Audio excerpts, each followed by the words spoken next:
नमस्कार, आप देख रहे हैं स्टेट टुडे न्यूज और मैं हूं आपके साथ छवि। आइए करते हैं खबरों की शुरुआत। होशंगाबाद जिले में छुटपुट घटनाओं के बीच 80.40% मतदान हुआ। पिछले चुनाव से 1.78% अधिक रहा। सबसे अधिक मतदान सिवनी मालवा में और सबसे कम होशंगाबाद में हुआ। चारों सीटों पर महिला मतदाताओं की अपेक्षा पुरुष मतदाताओं का प्रतिशत अधिक रहा।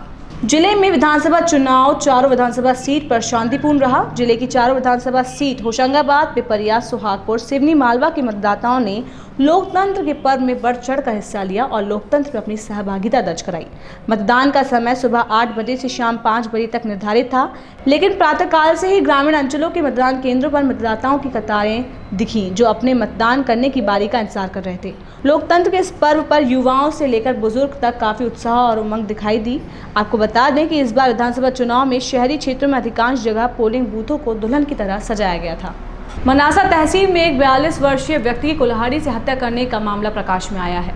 मनासा तहसील के रामपुरा थाना अंतर्गत आने वाले गांव हरिपुरा में किसी अज्ञात व्यक्ति ने 42 वर्षीय राम प्रसाद पिता देवराम पाटीदार हरिपुरा की कुल्हाड़ी से हत्या कर दी। रामपुरा थाने के एसआई और जांच अधिकारी गजेंद्र सिंह चौहान ने बताया कि गांव हरिपुरा का राम प्रसाद पिता देवराम पाटीदार सुबह 6 बजे करीब खेत पर गया था। इस दौरान किसी अज्ञात व्यक्ति ने राम प्रसाद की गर्दन पर कुल्हाड़ी से वार कर हत्या कर दी।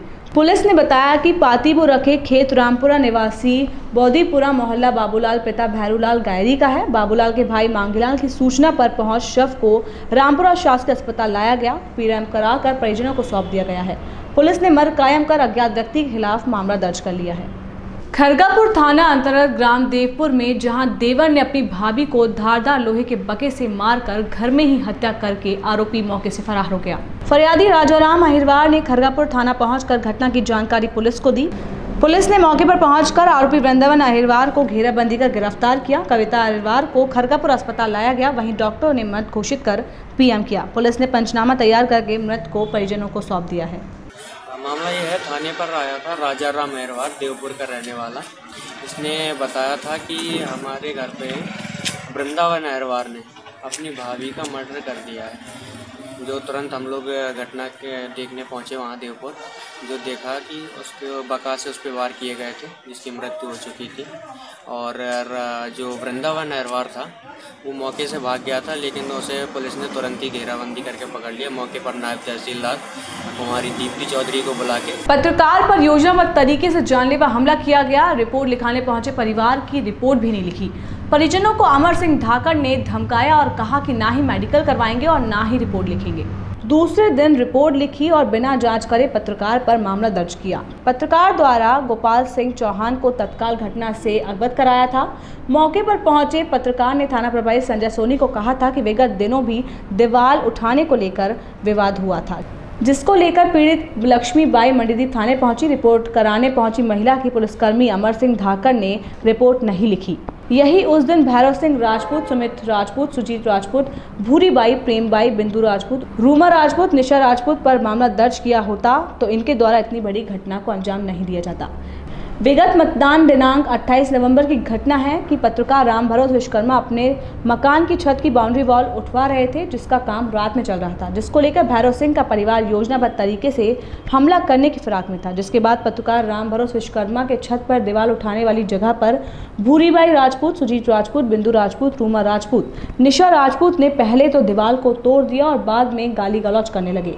बाद में सुजीत राजपूत द्वारा लक्ष्मीबाई को धक्का मार दिया, जिससे वो ईंटों पर गिर गई और कई जगह पर गंभीर चोटें आई हैं। जिसके उपरांत छत से भैरव सिंह राजपूत, सुमित राजपूत, प्रेमबाई भी आ गए।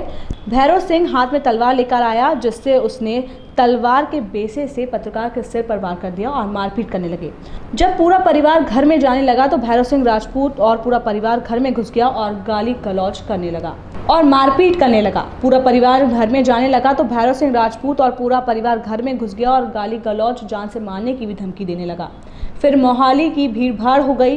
घटना में लक्ष्मीबाई, कैलाश विश्वकर्मा, राजू विश्वकर्मा को कई चोटें आई हैं। लक्ष्मीबाई को सीने में, पैर में और हाथ में कई जगह चोटें आई हैं। पत्रकार राम भरोस विश्वकर्मा को सिर में, आंख के पास गंभीर चोटें आई हैं। बहुत खून भी निकला, जिसके उपरांत पुलिस भी पहुंच गई। सतलापुर थाने के पुलिसकर्मी द्वारा छत से तलवार बरामद की गई। लक्ष्मीबाई की तबीयत बिगड़ने की वजह से हालत गंभीर हो गई, जिसके बाद दूसरे समर्थकों का घर के सामने भारी जमावड़ा हो गया, जिसके कारण सिर्फ राम भरोस विश्वकर्मा ही मंडीदीप थाने रिपोर्ट दर्ज कराने पहुंचे। उनकी भी रात में रिपोर्ट दर्ज नहीं की गई। दूसरे दिन मामूली धारा 155 में मामला दर्ज कर दूसरे दिन पहुंचे पीड़ित परिवार की महिला लक्ष्मीबाई, कैलाश विश्वकर्मा, राजू विश्वकर्मा 12 बजे से शाम 5 बजे तक बैठे रहे, पर ना तो मेडिकल करवाया गया और ना ही रिपोर्ट दर्ज करवाई गई, और उल्टे धमकाया गया कि सभी लोगों को लॉकअप में बंद कर दूंगा। ना तो मेडिकल होगा और ना ही कोई रिपोर्ट दर्ज होगी। जिससे कहना है कह दो, शिकायत करना है कर दो। थाना प्रभारी संजय सोनी को घटना की पूरी जानकारी होने के बाद भी बिना जांच करे मामला दर्ज होने दिया। अमर सिंह धाकर द्वारा पीड़ित परिवार का ना तो मेडिकल करवाया गया और ना ही रिपोर्ट दर्ज करवाई गई। थाना प्रभारी संजय सोनी और अमर सिंह धाकर की मिलीभगत से एक पक्ष पर कार्रवाई करना इसकी भूमिका पर सवाल खड़ा कर रहा है। और फिलहाल खबरों में इतना ही। और भी खबरों के लिए आप देखते रहिए स्टेट टुडे न्यूज़।